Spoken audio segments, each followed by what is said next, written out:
Today in a biology, 11 science cell divisions chapters discuss about the point in case of cell. यापूर्वी आपण पेशीबद्दल माहिती पाहिली आहे. Cell is the structural and functional unit of all living organisms present in plant cell and animal cells.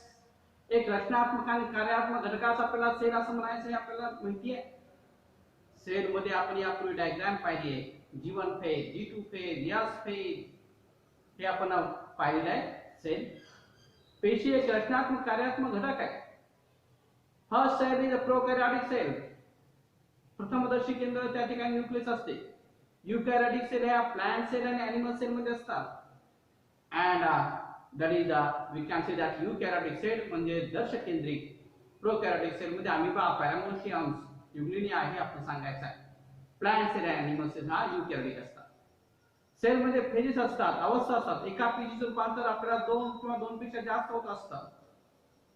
आज आपल्याला mitosis बद्दल आपल्याला माहिती बघायची आहे. यापूर्वी आपण सेल विषयी, सेलचे स्ट्रक्चर, फंक्शन याविषयी पाहिलेल्या.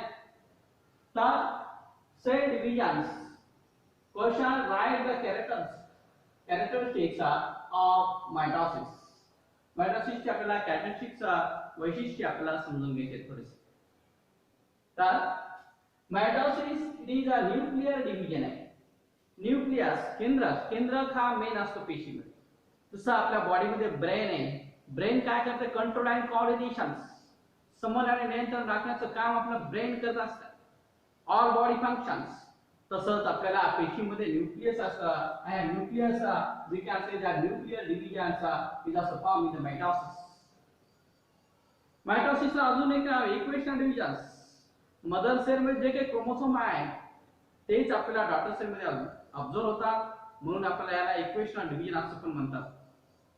थोडक्यामध्ये हे मायटॉसिस बद्दल आपल्याला माहिती समजून घ्यायची आहे. पेशी एक पेशी असतात, ते बहुपेशी असतात. प्रोकॅरियोटिक मध्ये आपल्याला एक पेशी मध्ये गणना करायचं. युकॅरियोटिक मध्ये प्लांट सेल आणि एनिमल सेल आपल्याला सांगायचं. यापूर्वी 10th मध्ये आपल्याला बरंच झालेलं आहे. प्लांट सेल आणि एनिमल सेल बद्दल. प्लांट सेल आणि एनिमल सेल भिन्न आहे. प्लांट सेलला सेल वॉल असते, एनिमल सेलला नसते. हे लक्षात घ्यायचं. प्लांट सेल मध्ये क्लोरोप्लास्ट फोटोसिंथेसिस रिएक्शन होत असते आणि एनिमल सेल मध्ये आपल्याला फोटोसिंथेसिस रिएक्शन होत नाही, हे लक्षात घ्यायचं. तसं डार्क कलर ग्रीन म्हणजे आपल्याला फोटोसिंथेसिस म्हणायचं. रेड जसा डेंजर आहे तसा आपल्याला ग्रीन म्हणजे काय? डार्क कलर असं पाहायला मिळतं. त्याला म्हणायचं फोटोसिंथेसिस. आणि जे रेड आहे त्याला आपण काय म्हणतो? डेंजर. तसंच आपल्याला हिरवा रंग झाला वनस्पतीमध्ये पाहायला मिळाला आपल्याला, तर त्याला काय म्हणायचं? त्या ठिकाणी आपल्याला फोटोसिंथेसिस रिएक्शन ही 101% झालेली आहे, हे लक्षात घ्यायचं. बरोबर. तर आज आपल्याला एक क्वेश्चन समजून घ्यायचा. Characteristics of mitosis. मायटॉसिसच्या आपण समजून घ्यायच्या. फर्स्ट आपण डेफिनेशन समजून घेऊया आपण थोडीशी माहिती. तर mitosis is a nuclear division by which two daughter cells are produced which are identical. Identical म्हणजे काय? सेम. काय आपण त्याला? सेम. बरोबर आहे. Same to the parent cell. With the parent cell. Parent cell बरोबर त्या ठिकाणी आपल्याला आयडेंटिकल पाहायला मिळतं. Mitosis was first described by a German biologist. पहिल्यांदा संशोधन केलं German बायोलॉजिस्टने. There's a star Saburus and in a plant cell, that plant cell मध्ये observe केलं mitosis. In 1875, 1875 मध्ये पाहायला मिळतं. Later by another German biologist means in animal cell in 1879. animal cell मध्ये नंतर आपल्याला पाहायला मिळतं.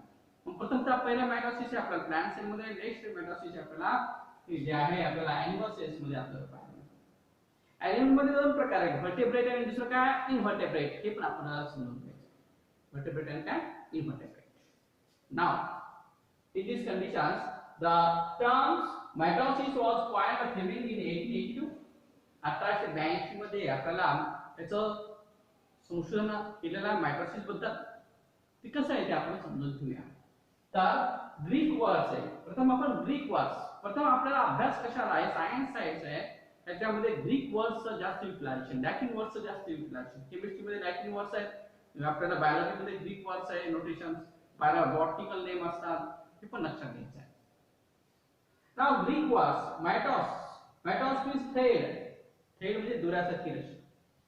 Oasis means state or phase, त्या ठिकाणी फेजेस पाहायला मिळतात. मग क्रोमोझोमच्या बद्दल पाहायला मिळते आहे डिव्हिजन्स, बरोबर, nuclear divisions.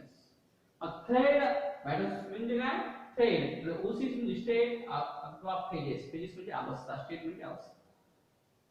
Mitosis is the characteristics of the somatic or body cell. हे body cell मध्ये आपल्याला पाहायला मिळते. Equal chromosome in daughter cell called as equational divisions. ठीक आहे, daughter cell निर्माण होणार आहे, त्यामध्ये इक्वल नंबर ऑफ क्रोमोझोम पाहायला मिळते, म्हणून आपण या मायटोसिसला काय म्हणायचं आहे, इक्वेशनल डिव्हिजन. काय म्हणतात त्याला, इक्वेशनल डिव्हिजन. थोडक्यामध्ये समजावून सांगत असताना next another point, mitosis is the process by which the consist of only one divisions.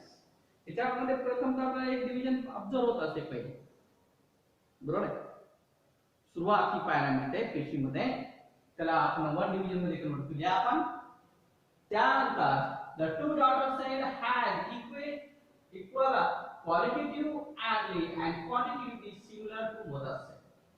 एक गुणात्मक आणि संख्यात्मक आपण अभ्यास पाहिला आपण पेशींचा, ते आपल्याला या ठिकाणी ऑब्झर्व होते टू डॉटर सेल्स मध्ये, आणि त्यामध्ये बदल पाहायला मिळते. मदर सेलची त्या ठिकाणी कन्सर्न हे लक्षात घ्यायचं, similar to the mother cell. मग कनेक्शन कशावर, मदर सेल बरोबर आहे हे लक्षात घ्यायचं आपल्याला त्या टू डॉटर सेलचा. Now mitosis is responsible for the growth of multicellular organisms. त्याच्यासाठी आपल्याला पेशी विभाजन हे आपल्याला मल्टीसेल्युलर बहुपेशीय जे आहे त्या ऑर्गॅनिझम मध्ये आपल्याला मायटोसिस नावाची प्रक्रिया पाहायला मिळते. मायटोसिस म्हणजे mito means thread, osis means phase of we can say that state. Chromosome मध्ये आपल्याला इक्वल नंबर पाहायला मिळते, म्हणून याला अनदर नेम आहे equational numbers. Now mitosis is responsible for the growth, वाढीसाठी पेशींच्या ऑफ मल्टीसेल्युलर ऑर्गॅनिझम. मल्टीसेल्युलर म्हणजे काय, बहुपेशीय, हे आपण समजून घ्यायचं आहे. Next, mitosis is completed in a 4 phases of stage. Mitosis ही आपल्याला 4 अवस्थेमध्ये आपल्याला मिळत असते अथवा स्टेज मध्ये. phases of stage.